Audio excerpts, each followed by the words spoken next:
किसी ने एक बार कहा था कि यदि आपकी आवाज ऊंची है तो कुछ लोग सुनेंगे, लेकिन यदि आपका संदेश मजबूत है तो हर कोई ध्यान देगा। नमस्कार, आप सभी का मेरे चैनल में स्वागत है। और आज मेरे पास आपके लिए एक प्रेरणादायक कहानी है। यह एक 24 वर्षीय लड़के की कहानी है जो एक सख्त मालिक के लिए काम करता था। उसका कोई परिवार नहीं था। उसके माता पिता गुजर चुके थे। जीवन कठिन था। वह ये हर दिन थोड़ा पैसा कमाता, घर आता, खाना बनाता, खाता और सो जाता। एक रात उसने 4 रोटियां और कुछ सब्जियां पकाई, लेकिन जब वह हाथ धोने के बाद वापस आया तो एक रोटी गायब थी। उसे यह अजीब लगा, लेकिन उसने इसे नजरअंदाज कर दिया। अगले दिन भी यही हुआ और तीसरे दिन भी यही हुआ। उसने सतर्क रहने का फैसला किया और चोर को पकड़ लिया। चोर एक बड़ा मोटा चूहा था। लड़के ने चूहे को पकड़ लिया, लेकिन आश्चर्य से चूहा बोल पड़ा। भाई, चूहे ने कहा, तुम मुझे क्यों रोक रहे हो?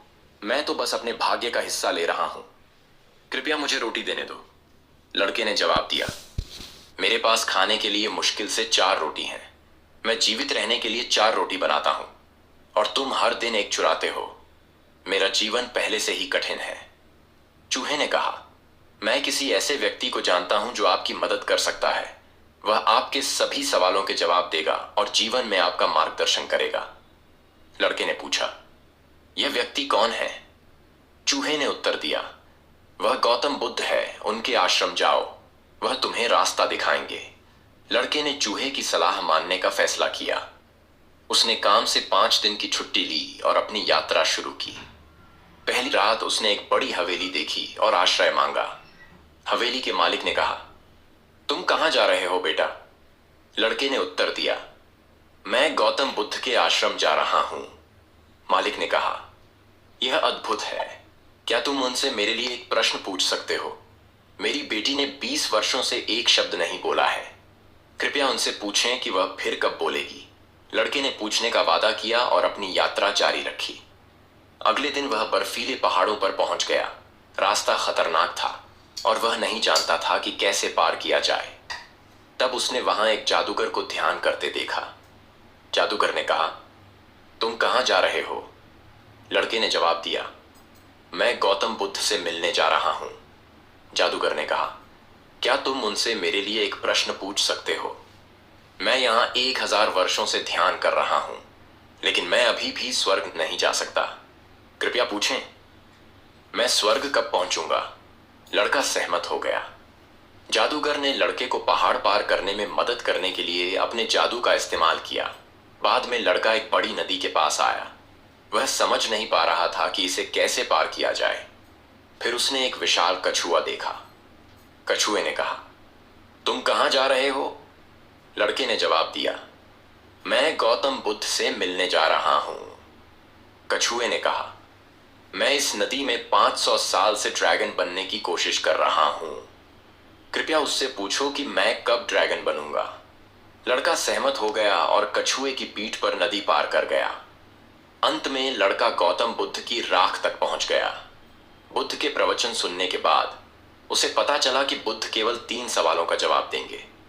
लड़के को अब दुविधा का सामना करना पड़ा। उसके पास 4 सवाल थे। मालिक, जादूगर, कछुए और अपने खुद के बहुत सोचने के बाद उसने अपना प्रश्न छोड़ने और अन्य 3 गौतम से पूछने का फैसला किया। बुद्ध ने उत्तर दिया, पहला, मालिक की बेटी उस दिन बोलेगी जिस दिन उसकी शादी होगी। दूसरा, जादूगर स्वर्ग जाएगा यदि वह अपनी छड़ी छोड़ देगा। और तीसरा, कछुआ एक ड्रैगन बन जाएगा जब वह अपना खोल हटा देगा। लड़के ने गौतम बुद्ध को धन्यवाद दिया और अपनी वापसी यात्रा शुरू की। उसने कछुए से कहा, बुद्ध कहते हैं ये तुम अपना खोल हटा दोगे तो तुम ड्रैगन बन जाओगे। कछुए ने अपना खोल हटा दिया और एक शानदार ड्रैगन में बदल गया। उड़ने से पहले उसने उपहार के रूप में मोतियों का ढेर छोड़ दिया। लड़का जादूगर से मिला और कहा, बुद्ध कहते हैं स्वर्ग जाने के लिए तुम्हें अपनी छड़ी छोड़ देनी चाहिए। जादूगर ने छड़ी लड़के को सौंप दी और स्वर्ग में चढ़ गया। अंत में लड़का हवेली में पहुंचा और मालिक से कहा, बुद्ध कहते हैं आपकी बेटी उस दिन बोलेगी जिस दिन उसकी शादी होगी। मालिक बहुत खुश हुआ और कहा, आपसे अच्छा दूल्हा कौन हो सकता है? कृपया मेरी बेटी से शादी कर लें।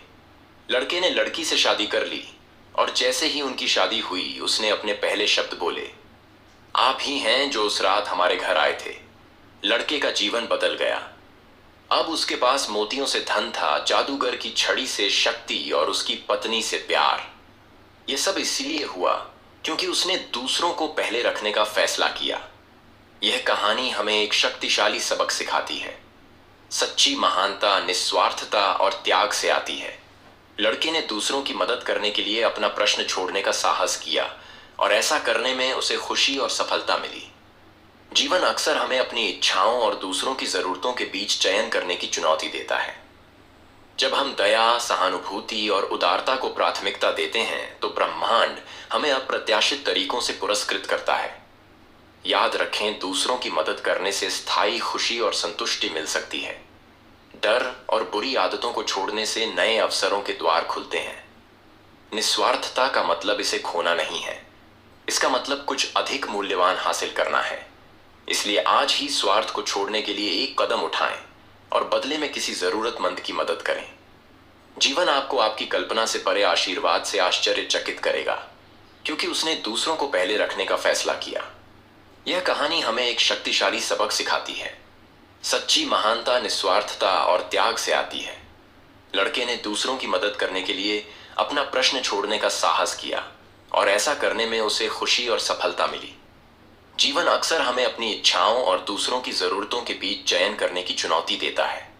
जब हम दया, सहानुभूति और उदारता को प्राथमिकता देते हैं तो ब्रह्मांड हमें अप्रत्याशित तरीकों से पुरस्कृत करता है।